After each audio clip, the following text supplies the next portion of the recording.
我爹是个穿越者，在这个无亲无故的世界，他差点死在街头，是我娘心善，把他捡了回来。我爹就这样成了沈家的赘婿。我爹总说生男生女都一样，但我娘不鸟他。生下我后，我娘还是一心只想生儿子。我爹见教不了我娘，就把全部心思放在我身上。他告诉我，女孩只要足够努力，也一样可以攀高登顶，让所有人都臣服于脚下。我娘不信，我信。后来我真的坐上了那把龙椅。我爹曾说，他是从另一个世界来的，那里男女平等，女子也能读书做官，婚姻自由。刚来这时，我爹像个傻子，不懂规矩，不会生计，差点饿死冻死在街头。直到遇上我娘发善心，把他带回了家。外祖父只有我娘一个女儿，见我爹五官端正，虽言语疯癫，行为却还算有理，便做主将我爹招为赘婿。不过1年，我娘便生下了我，全家只有我爹是高兴的，抱着我到处炫耀，说他有女儿了，说我是他在这陌生世界第一个血脉相连的亲人。而我娘和外祖父脸上只有失望。我爹不懂，在他来的地方，生女儿是件大喜事。我爹试着跟我娘讲道理，讲人人平等，讲女儿也能养老送终，光耀门楣。我娘只是沉默，然后更拼命地喝那些求子的苦药。爹心里渐渐凉了，他知道改变一个成年人的想法太难，于是他把所有的希望和爱都倾注到了我身上。我爹后来说，那时他看着襁褓里的我，心里暗暗发誓，绝不让他的女儿重复这个时代其他女子的老路。他要给我他能给的一切，包括自由和选择的权利。我爹接过外祖父的生意之后，开始变得忙碌起来，但他每次外出回来都会给我和娘带礼物，大到金银首饰，小到糖葫芦，所有街上好玩的玩意儿他都恨不得买给我。我爹很有经商天赋，之前外祖父是开布行的，我爹接手之后，他还向外扩张了，不止卖布，还卖成衣。据说他雇几个漂亮姑娘穿上店里的成衣，上台走上一圈，店里的成衣被爱俏的姑娘们疯抢。我爹也时常给我带回来漂亮衣服，只是随着生意的扩张，他回家的次数逐渐少了许多。娘日日站在门口盼啊盼，每次只盼回他让下人带回来的东西。不到5年时间，我家就不只是开布行，还有卤菜店、火锅店、菜市等等以前听都没听过的店铺。这些店铺让我们家一举成了这个郡的首富。我娘却日日以泪洗面，看我的眼神也越发的不友好。很多时候，我娘常把你要是个男孩就好了这样的话挂在嘴边，而我一开始还会反驳她说，我爹说了，生男生女都一样，我一样可以撑起一片天。这个时候娘总会笑，是那种嘲讽的笑，似乎在嘲讽我不知天高地厚。紧接着我爹不知何时出现在我们身后，他朝我招手，我开心地跑向他，他一如从前一样将我抱起，在怀中掂2下，看我瘦没瘦，见我体重没变，这才放下心来。他看向我的眼神柔和，我的福宝长大了，日后就跟着爹爹一块儿出去见世面吧。爹后来告诉我，他那时已经明白，光有钱不够，在这个等级森严的时代，商人地位低下，他的女儿日后一亲，行走世间都会因这层身份吃亏，他必须往上走，为了我，他什么都愿意做。当晚，我爹和我娘爆发第一次激烈的争吵。我娘说姑娘家就应该在家里学女红绣花，哪里有姑娘家在外头抛头露面的。我爹说他封建，固步自封，自己不进步，还拖累自己的女儿。争吵到最后，是我穿着男装跟父亲出门做生意，我们走南闯北，路过很多地方，遇见很多人，直到我快要及笄，我娘在家中1哭2闹3上吊，硬是让我回家准备及笄礼。我和爹无奈，却也只能回家。到家那天，我娘借口要来给我送东西，进了我的院子后，便用恳求的语气道，福宝，娘一个人在家太寂寞了，能不能让你爹在家多陪陪我？娘，你想让爹多陪你，你可以直接跟爹说，他很好说话的。在我的记忆里，每次都只有娘无理取闹，而爹都是无可奈何的叹气，然后满足我娘的每一个要求。不，他变了，翅膀硬了，咱们沈家要管不住他了。娘哭得撕心裂肺，我不忍，于是找了个理由，让爹在家多待了好些天。一连好多天，娘都缠着爹。我想要找我爹解惑，总被娘身边的奶嬷嬷给拦了下来。奶嬷嬷说，不要去打扰你爹爹和母亲给你生小弟弟，若是这次还要不上小弟弟，你以后出嫁都没人给你撑腰了。其实我很疑惑，我为什么不能自己腰杆子硬，还要别人给我撑腰？我娘也没有弟弟撑腰，她不也一样活得好好的？终于到我及笄的那天，沈宅热闹非凡，原本已经断亲的沈家亲戚都来了，脸上都带着谄媚的笑。我知道那都是看我爹发达了他们才来的。及笄礼过后，我爹扶着腰匆忙离家，本来是要带上我的，但是我娘死活不让，甚至放话说，我爹如果要再带我出去，他就吊死在房梁之上。我爹不敢赌，他私下对我说：福宝，爹得先顺着你娘，但爹的路不是他能拦住的。你等着，爹会给你铺一条最亮堂的路。我只能留下陪我娘。我娘并不是很喜欢我，但是就是喜欢把我绑在身边，仿佛绑住了我就能绑住爹一样。她依旧每日都喝着难闻的汤药，每日求神拜佛，赐予她一个儿子。在我爹离家半个多月后，我娘的鬼水没来，一连阴沉多日的母亲喜笑颜开，赶忙吩咐下人去请大夫。在等大夫期间，我娘继续求神拜佛，自己拜还不够，还强逼着我跟着拜。不过大夫来了，我娘的梦也碎了，癸水未能如期而至，只不过是因为她身体积郁而至，并不是怀孕了。我娘发疯似的砸了佛堂里的一切，然后掩面痛哭，指责老天不帮她。第二天，她又让下人重新收拾佛堂，重新虔诚跪拜，仿若昨天发疯的那个人不是她。我爹回来了，跟上次回来不同，这次的他满面春光，整个人仿佛活了过来一样，重新变年轻了。他一如从前给我带礼物，唯一不同的是，他对我娘更加不待见。我知道，我爹应该是知道我娘砸佛堂的事情，他生气了。吃完晚饭，我很懂事的躲回自己的院子，以为跟从前一样，他们吵完就过了。没想到我娘竟然冲进我的院子，把刀架在我的脖子上，恶狠狠道：你要是敢跟我合理，我就毁了他，然后咱们一起做个了断。我爹看到菜刀横在我细长的脖子上，肉眼可见的慌张起来。你先把刀放下，我们慢慢谈。我娘根本就不给机会，菜刀直接划破我的肌肤，渗出血来。她眼底满是癫狂，怒吼道：你发誓绝对不合理！我爹无可奈何，举手发誓。一场闹剧终结后，我才得知郡守大人的女儿看上了我爹，我爹也正好想要摆脱商人的身份入仕为官。我知道这样做对不起你娘，可人生在世，怎能人人都对得住？在夫人和女儿之间，他毫不犹豫地选择了我。他一边给我上药，一边说道：这个时代阶级观念太重，商人的地位甚至不比农民，处处低人一等，家财万贯在外依旧让人看不起，所以你陆延州非得往上爬，你以后才能嫁个好人家。他顿了顿，爹也不想这样，但爹试过只守着你娘和你，结果呢？爹护不住你们，连你都会受伤。只有站得够高，才有资格谈保护。爹，我一定要嫁出去吗？爹没说话，只是摸了摸我的头，眼神复杂。不知道他们怎么谈的，我娘自请贬妻为妾室，我爹顺利迎娶郡守的女儿，他也如愿得了个不大不小的官位。我爹后来说，那是他第一次主动利用这个时代的规则，用婚姻换阶梯。他心里有愧，但无悔，因为他的目标很明确，他要为我筑起最高的城墙。郡守的女儿名叫周令仪，寡居多年，归来也才20多岁。对我娘，那是一副高高在上的模样，面对我时，她则一副和蔼可亲的模样，赏了我很多珠宝首饰，我照单全收。回到院子时候，我娘不知何时就站在院子门口，眼神直勾勾地盯着我拿在手上把玩的首饰。她冷声道：一点首饰就把你打发，真是眼皮子浅的东西。她眼里满是对我的鄙夷。我不知道我娘的敌意从哪里来，可能是从我出生开始，因为我不是男孩，还因为生了我，伤了她的身子，让她再也怀不上，更是因为我夺去了我爹的宠爱，她把她全身的敌意都放在我身上，但我也只能受着。谁让我是她生的，一出生就欠她的。周令仪不愧是官眷出身，她懂很多东西，教了我很多官家的规矩。她在外能帮我爹打理与官眷的关系，内能管好内宅，是名副其实的贤内助。我爹跟我说，福宝，你要跟你嫡母好好学，在这个时代得顺应规矩才能混得好，太过越矩只会撞得头破血流。我不知道我爹是什么时候变的，可能是他从外祖父接手沈家的铺子开始的吧。他一开始因为做些一些新奇的东西很受欢迎，但是却因为不懂规矩被罚了很多钱，差点搞得沈家破产。这也是就是为什么他来到沈家8年，在外祖父濒死之际才全面接手沈家生意的原因。爹说那是他交的学费，学习在这个世界生存的残酷学费。他学会了伪装，学会了利用规则，甚至学会了制造规则。我懵懂的点了点头。懂规矩的我爹在巨大财力帮助下一路扶摇直上，获得了去上京任职的机会。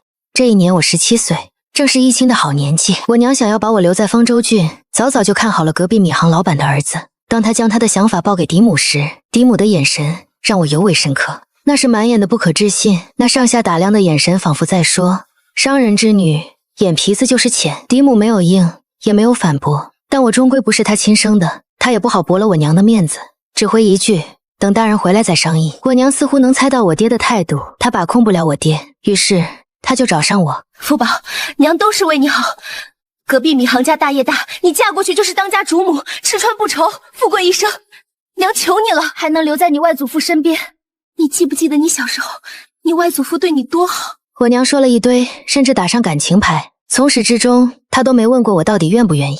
我娘这个人眼皮子浅，但能看透我爹。我爹如今青云直上，必不会想要带他一起去上京，只会给他留下钱财，在沈家祖地过完这一生。我爹跟他话不投机半句多，但对我却是顶好的。就算周令一进门，我爹对我依旧最好。他这番急匆匆给我定亲，就是想将我绑在身边。我自是不愿意的，回绝了他。他骂我白眼狼，那声音凄厉大声，仿佛要掀翻屋顶一般。我本来以为我娘被回绝之后，顶多骂一阵就过了，不曾想当晚我被一碗汤羹迷晕。当我再醒来，我爹就坐在我床头，看向我的眼神满是心疼。他身边站着嫡母，就没见我娘。爹，我这是怎么了？我一脸懵懂。我爹伸手轻轻摸了摸我的脸颊，爹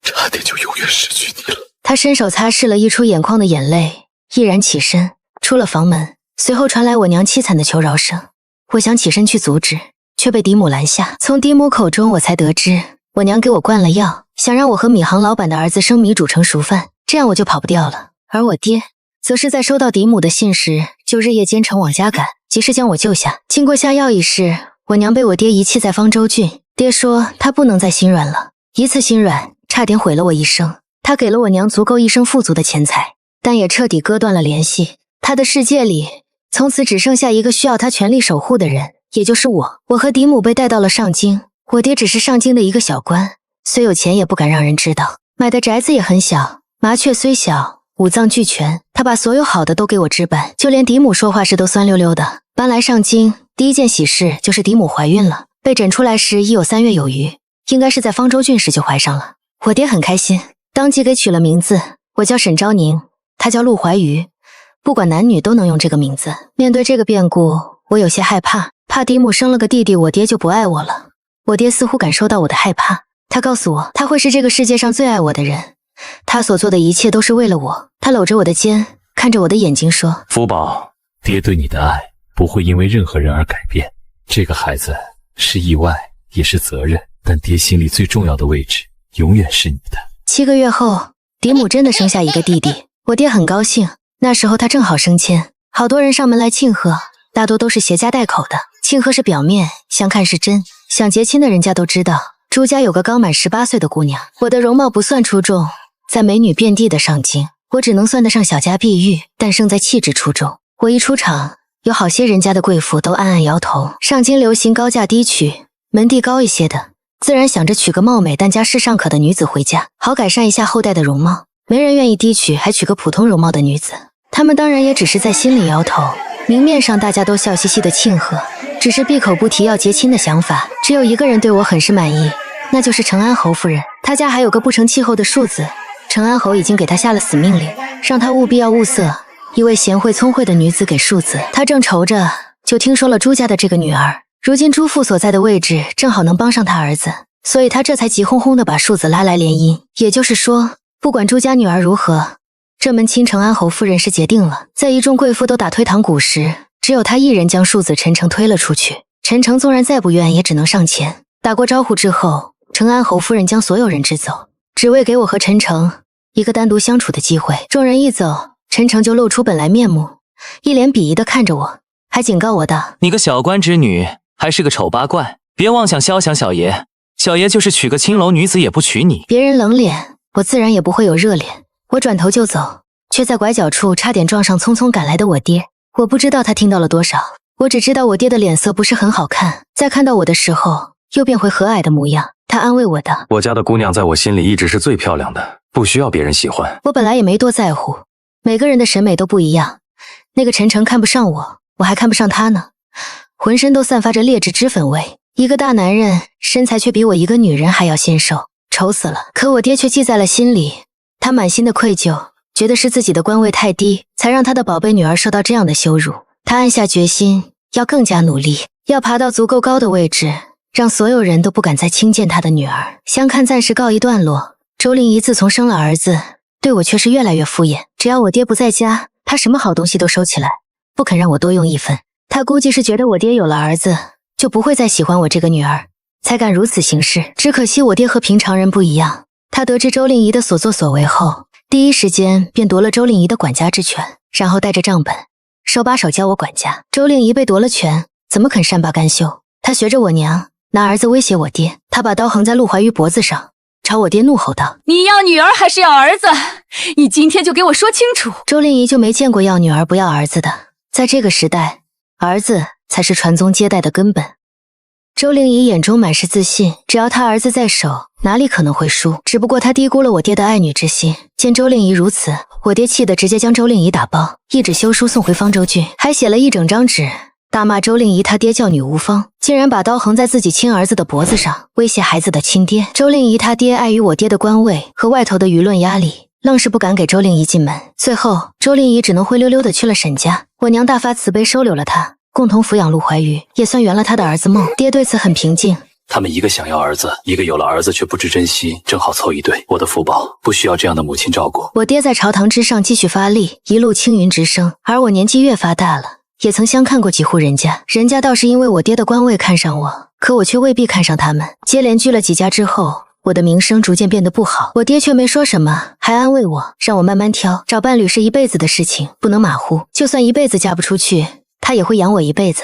要不爹努力努力，给你找个驸马。那时我还不知道他话里更深的意思，我最终还是遇上了我的正缘。他身材高大，五官端正，举手投足之间散发着一股贵气。我们的相遇不是英雄救美，而是美救英雄。我去城外的山上祈福，正好碰上被追杀的他。我爹怕我发生危险，给我配备了很多高手，正好用上，将他救下。他对我一见钟情，热烈追求我。他说不管我家世如何，他都愿意娶我为妻，许我一生一世一双人。我心动了，不是因为他的话，而是他眼里的深情，还有他俊朗的面容。他简直和我想象中的夫君一样。直到他上门提亲的那天，我才知道他的身份一点都不简单，他是七皇子赵恒，不受宠，在皇子堆中默默无闻。他说如果我介意，他愿意放弃皇子身份，跟我一起远离上京，去山村野地做一对恩爱夫妻。他的承诺是多么诱人且诚恳，我答应了他的求亲。而我爹看我满心满眼都是对他的欢喜，原本要说的话放到嘴边又给咽了回去。后来爹告诉我，他第一眼就看出赵恒眼底的野心，可他更看出我是真的喜欢，所以他选择沉默，选择为我铺好所有的退路，甚至准备好了一条我从未想过的近路。我出嫁的那天，他依旧像从前一样轻抚我的脑袋道：福宝，日后他若是妇，你尽管跟爹爹说，爹爹一定会为你做主。我满心欢喜嫁给自己喜欢的人，赵恒却是如他承诺的那样，爱我如命，什么好东西都寻来赠予我。跟他成婚2年，膝下无子，他却不曾着急，就算他母妃一再施压，他都未曾松口，所有的压力都是他一人扛着。我觉得我真是嫁对了人，嫁给一个跟我爹一样爱我的人。在我出嫁后，我爹更加努力往上爬，看着他才40多岁，鬓边斑白的头发，我很是心疼，对着他道：爹爹，现在的生活就已经很好，不必如此拼命。爹爹不只是为我的福宝努力，亦是为自己努力。哪个男人没有点理想？爹的理想是爹的福宝幸福一生，还有就是你爹我能封侯拜相，毕竟这是所有男人一生所梦。他看着我，眼神里有种我看不懂的深远。福宝，爹同时也想看看一个女人在这个时代最高能走到哪一步。爹想给你搭个梯子，让你自己选，是站在高处看风景，还是留在平地。我尊重爹的想法，也开始为爹爹筹谋。爹想要封侯拜相，女儿怎么不出点力？于是我借着皇子妃的身份到处游走疏通，在我们父女2个的努力下，我爹当上了丞相，身居高位，有荣耀却也有危险。老皇帝突然病重，朝堂动荡不安，所有皇子都蠢蠢欲动，有能力的皇子出来争抢皇位，没家世的皇子选择站队。我本来以为赵恒会选择站队，没想到他的野心比我想象中的还要大。他说他必须要争，因为有个丞相的岳丈，不争就只能等日后被清算。涉及我爹，我肯定是不可能不争的。于是我帮了他，我爹也到处奔走出力，最终将赵恒扶上皇位，而我也名正言顺地登上后位。爹爹在庆功宴那晚喝醉了，拉着我的手悄悄地说：宝，梯子爹给你搭好了，现在你站在了仅次于他的位子，记住，看得越高越要看清脚下的人。我封后那天，爹没来，他在帮赵恒抢皇位时遭人暗算，中了暗枪，如今只能躺在床上休养。宫里所有的好药材如流水一般送进丞相府，我爹的身体却一直没好。我打发了一波又一波御医，我爹反而越来越虚弱。在他弥留之际，恳求我将他送回老家。我去求了已经当了皇帝的赵恒，请求他让我送我爹回老家。赵恒准了我爹回老家的请求，却不肯让我送。他说我是皇后，如今刚登基，外边不安全，无论我怎么求，他都不肯松口。我只能作罢，每日只能在偌大的坤宁宫里垂泪。自从赵恒派人送走我爹，我就再也没接到过爹的消息。我问过几次，一开始赵恒还耐心回答，而后几次他越来越不耐烦，索性不见我，而我也再也没有能抽出空来去问赵恒。如今成为太后的江嫔，也就是赵恒的母妃，开始处处刁难我。我爹走后的1个月，我被江嫔折磨得瘦了好几斤，若是我爹还在，肯定心疼坏了。还记得他小时候每次回家都会将我抱起掂量斤两，说是感觉我瘦了，总会查我的饮食起居，看是不是受了苛待。可如今我在后宫之中受到太后的搓磨，从前口口声声说爱我的男人，成了皇帝之后突然变了脸色。每次我一跟他诉苦，他只会一脸为难。你如今是皇后，该懂事。母后只是想教你怎么做个合格的皇后。面对太后要选秀，他又是一脸为难。我如今是皇帝，需要为皇室开枝散叶，这是作为皇帝的责任。他那一脸的无奈，若不是我知道他在登基第2天就宠幸了身边的貌美宫女，我就真的信了。秀女入宫的那天，我早早起身梳妆打扮，皇后的威严不能丢，并劝告自己，皇帝都是这样，只要我还是皇后，谁也越不过我去。只可惜我在坤宁宫等了一上午，一个来拜见我这个皇后的都没有，只有我的贴身宫女急匆匆的回来告诉我，秀女们都去太后处，就不到我这边了。我不禁觉得好笑，宫内事务不用皇后做，秀女不来拜见皇后，那这皇宫之中还要我这个皇后做什么？太后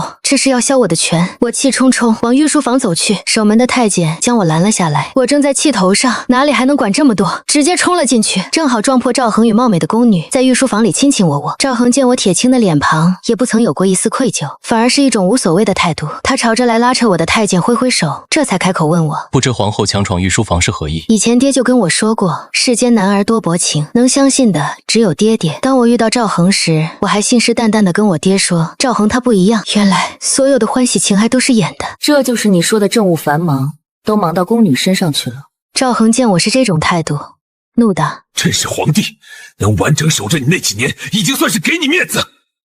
如今真膝下无子，宠幸个妃子怎么了？沈昭宁，你帮朕夺了皇位，朕已经给你皇后之位，你还想怎样？你所说的皇后之位，就是空有名头，无皇后实权。如果是这样，那我还不如不要。哼，既然不想要，那朕就如你所愿，废了你的皇后之位。赵恒说完，当即提笔开始写圣旨，就怕晚1秒我就反悔似的。而被藏在屏风后的女子听到废除皇后之位时，也伸出头来。这时我才看清，这女子不是别人，而是赵恒的表妹郑淑儿。来人，昭告天下，朕今日废后，将沈昭宁打入冷宫，无诏不得出。赵恒说完，进门的几个太监你看我，我看你，却没人敢动手。我站累了，自己找个座位坐了下来，心口的冰冷蔓延至4肢百骸。但奇异的是，一种更坚硬的东西从深处生长出来。我想起爹的话，福宝，如果有一天你发现靠山会倒，靠的人会离开，记住，你还有自己。爹教你的东西，不是为了让你依附谁的。赵恒见使唤不动太监们，这才意识到出了问题，只是我没有给他机会。来人，将赵恒和郑淑儿给我拿下。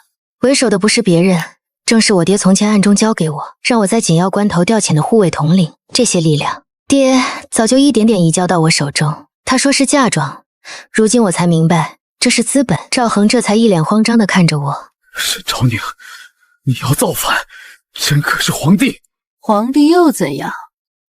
没有我爹，你连条狗都不是。我站起身，走到他面前，俯视着这个曾让我倾心的男人。因为我爹真中了你的暗算，你以为送走他就能高枕无忧？赵恒，你从头到尾都只是我爹为我准备的一块垫脚石。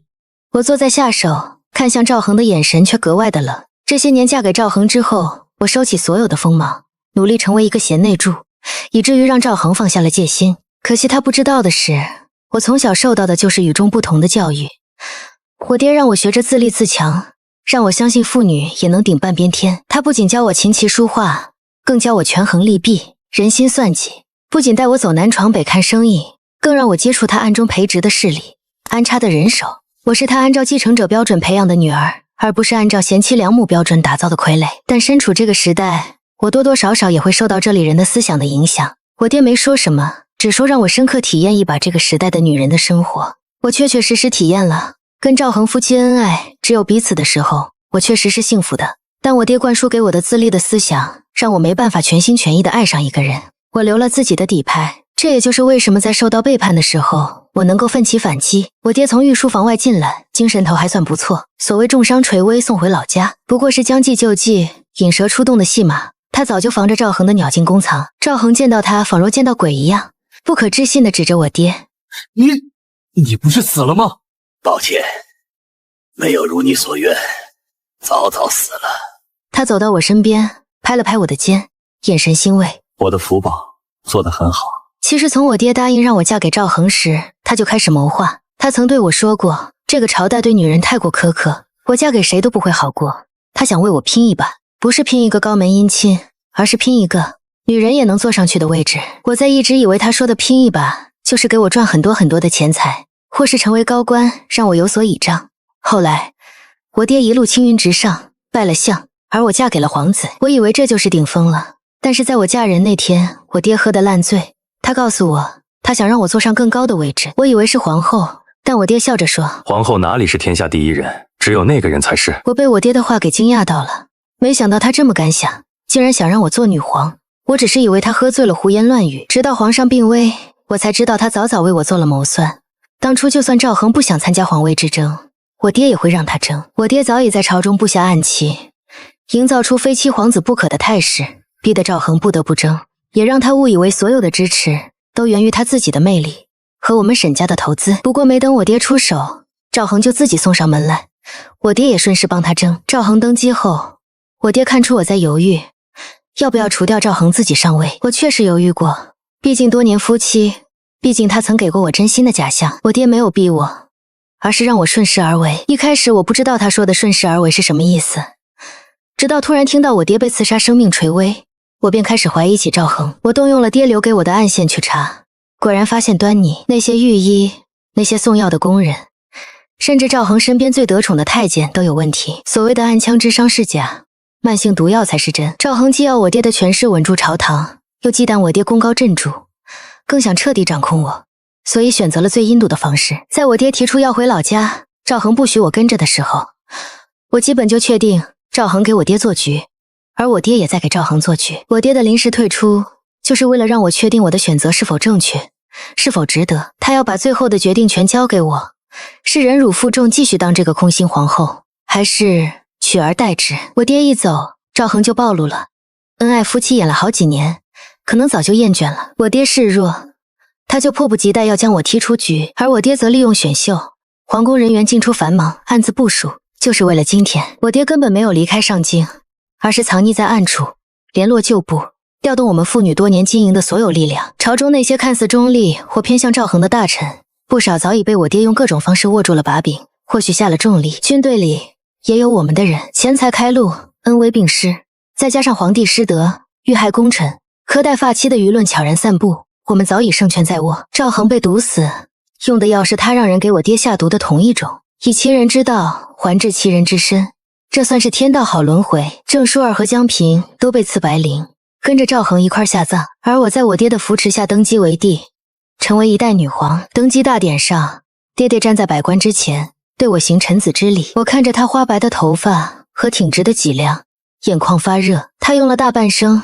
穿越时空，适应规则，打破规则，最终将我推上了这个至高无上的位置。登基之后，我开始推行新政，融合了爹教我的现代理念和这王朝的实际情况，清源薄赋，鼓励农桑，开设女学，允许女子参加科举，入朝为官。一开始有很多人反对，可随着新政的推行，百姓的日子越来越好，越来越多的女子凭借自己的能力入朝为官，那些反对的声音也渐渐消失了。而我爹成为了我的辅政大臣，依旧是我最坚实的后盾。他陪着我处理朝政，安抚百姓，夜深人静时总是在直房多留一盏灯，等我一完事，亲自送我回宫。每逢我犹豫难决，他从不替我做决定，只轻轻说一句：福宝，你比谁都清楚该走哪条路。我爹不是站在龙椅背后的人，而是托起这把龙椅的人。我爹用半生心血护我登顶，又守我安稳。